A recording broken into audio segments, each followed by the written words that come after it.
وديننا الإسلام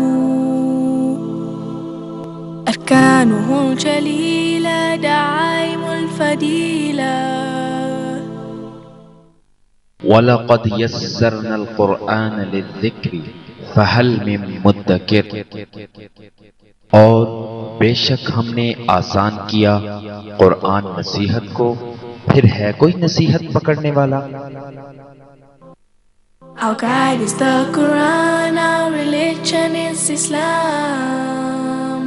5 noble pillars upholding what is virtuous. To make the testimony is the base of the faith, and the fast and the prayer, the pilgrimage and charity.